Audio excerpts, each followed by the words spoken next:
Salut tout le monde, très urgent et très bonne nouvelle. Mes chers amis, il y a deux bonnes nouvelles aujourd'hui. La première bonne nouvelle, là, mes chers amis, les informaticiens maliens ont pu récupérer les données biométriques du Mali prises en otage par la France. Bravo la génération consciente. Allahu Akbar. Des génies informaticiens maliens récupèrent des données biométriques du Mali prises en otage par la France. La carte biométrique là, la France avait tout pris en otage. On ne pouvait plus avoir des cartes biométriques au Mali. Aujourd'hui, grâce aux génies informaticiens maliens, le Mali a pu récupérer. Je vous parle aujourd'hui, mardi 13 février 2024. Écoutons, la deuxième nouvelle, l'Algérie est en train de faire volte-face. L'Algérie va travailler avec le Mali, le Niger. Le président algérien vient de faire un discours où le président algérien Tebboune et Abdelmadjid Tebboune a dit que l'Algérie va commencer à travailler avec l'AES. Donc, écoutons ce qui s'est passé. La première nouvelle. Furieux, saboté, pris en otage par une société française, le Mali récupère avec succès son système informatique souverain de gestion des données du recensement administratif à vocation d'état civil avec c'est au bout de 2 mois et demi de bataille à intensité variée, le comité technique des experts bénévoles gagne cette guerre de souveraineté numérique Mali Croix Biométrie. Après 3 semaines de travail intensif jour et nuit, mon équipe et moi avons pu récupérer tous les mots de passe de tous les serveurs. Nous avons également récupéré et sécurisé les données de la population malienne. Sur le plan logiciel, le temps de démarrage de Mali Croix Biométrie est de 10 minutes, contre 45 minutes pour l'ancien système. Le temps d'arrêt également est de 30 minutes, contre 4 heures pour l'ancien système.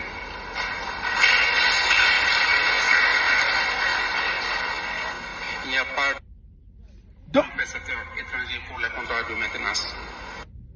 Vous avez vu des génies informaticiens. Je vous ai dit, ce que l'homme blanc fait là. Surtout, le basculement a été fait aujourd'hui à 0 francs pour l'État malien. Brusquement interrompu sa prestation, puis la société française refuse d'honorer ses engagements en matière de transfert des compétences.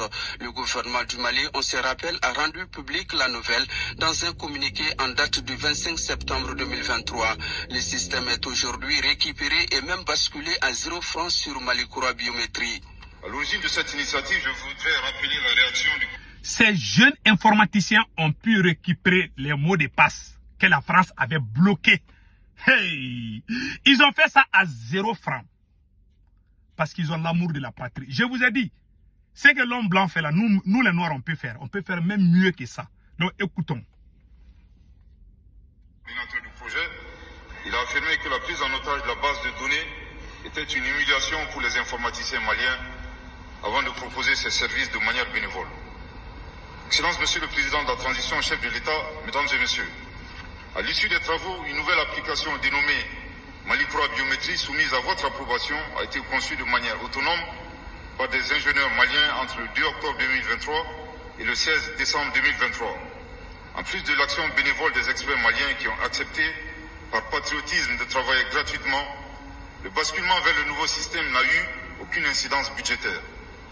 Il est d'autant plus important de relever ces faits que l'offre la moins onéreuse pour mettre fin à cette prise d'otage qui nous a été proposée et pour laquelle le ministère de l'économie et des finances...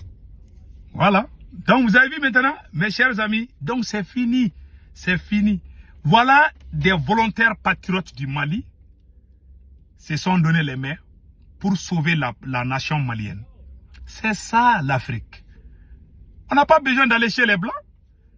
Un sélectionneur, un noir sélectionneur, un enfant de la Côte d'Ivoire a donné la Coupe d'Afrique à la Côte d'Ivoire. Quand ils ont chassé le blanc là, c'est le noir qui a fait la... Nous les noirs là, il faut qu'on pense que nous ne sommes pas bêtes. Nous sommes intelligents comme les blancs. On n'est pas contre les blancs, mais ce qu'eux peuvent faire, nous-mêmes on peut faire mieux que ça. Aujourd'hui, le Mali a récupéré ses mots de passe. Donc nous allons avoir nos cartes biométriques et tout là. Donc c'est fini. Vous voyez, ces problèmes-là, ça nous avait chauffé les tympans. Mais aujourd'hui, ça marche. Ouais, vous avez vu, Cheikh Modibo Diarra, il est venu à la NASA ici. Les Américains le connaissent bien, Cheikh Modibo Diarra. Donc, il y a beaucoup de cas comme ça. Donc, mes chers amis, restons unis. C'est ça. Le Mali Croix est en marche. Nous disons vraiment merci et chapeau aux informaticiens. vraiment qui se sont mobilisés pour faire ce travail impeccable. Chapeau à vous. Allons-y avec la réaction, la sortie du président algérien, Tebboune. Comme vous le voyez ici, le président algérien Tebboune. Vous le voyez ici, voilà. L'Algérie va créer des zones franches avec 5 États, avec 5 pays frères. Avec 5 pays frères. Vous voyez? Donc, voilà, on se calme maintenant. L'Algérie se calme maintenant. 5 pays frères. Parmi ces 5 pays frères, voici les noms des pays. Dans une allocution prononcée par visioconférence ce mardi, Abdelmadjid Tebboune, président de l'Algérie, a nommé 5 États, a nommé ces États: la Mauritanie, la Tunisie, la Libye, le Mali et le Niger. Quels sont les projets? Voici les projets. Le président algérien a souligné l'attachement de l'Algérie à atteindre les objectifs de développement économique et d'intégration continentale. Donc vous voyez, les choses se calment maintenant.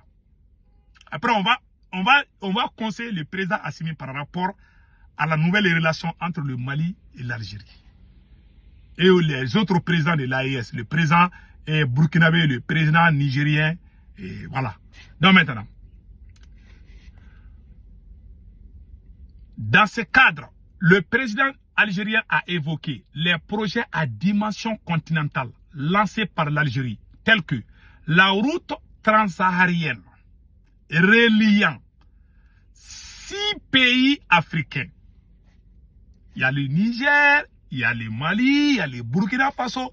Donc, c'est un grand projet.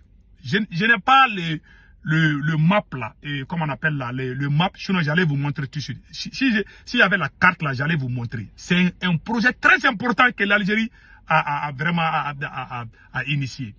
Donc, il y a le gazoduc transportant du combustible bleu, gaz, du Nigeria vers l'Europe en passant par l'Algérie. Ça, c'est intéressant. La dorsale transsaharienne à fibre optique pour développer l'économie numérique régionale dans le Sahel. Donc, il y a tous ces projets. Donc, maintenant, après la guerre, il y a la paix. Comme l'Algérie s'est ressaisie maintenant, l'Algérie veut commencer à travailler avec nous. Quand on me demande, en tant que politologue, j'aimerais que nos présidents acceptent.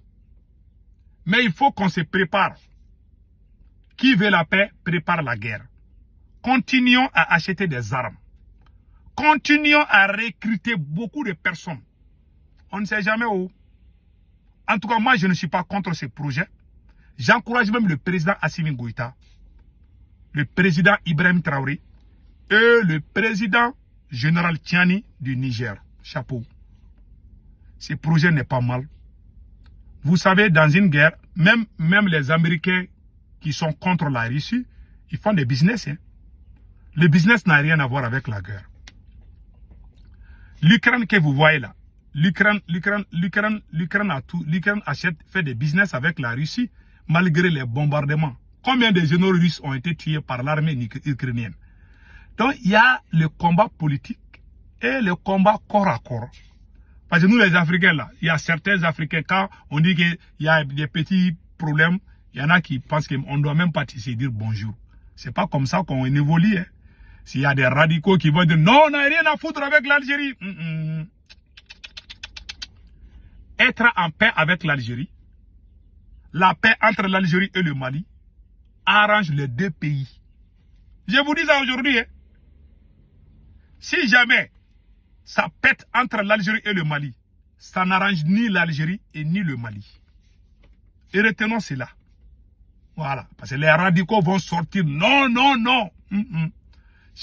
On a besoin des uns et des autres. Hein. L'Algérie a besoin de nous, on a besoin de l'Algérie. Tu sais, quand tu as de bonnes relations avec tes voisins, tu es à l'aise. Si ton voisin est contre toi, c'est pas facile. Et il connaît là où tu dors. Celui qui connaît là où toi tu dors là, il ne faut pas qu'il y ait des problèmes entre vous. Il te connaît. Il sait. Parce que l'Algérie et nous là, c'est comme la famille. Donc, cette, comment on appelle là, comme on appelle là, comme on appelle les mots même, les mots viennent de m'échapper là. Donc vraiment, il faut laissons tomber tout ça là et passons à l'intérêt de notre pays. C'est ça que moi je vous dis. Cette intégrité là, laissons ça de côté. Donc voilà ce que j'ai à dire. Passez excellent week-end. Ciao, ciao.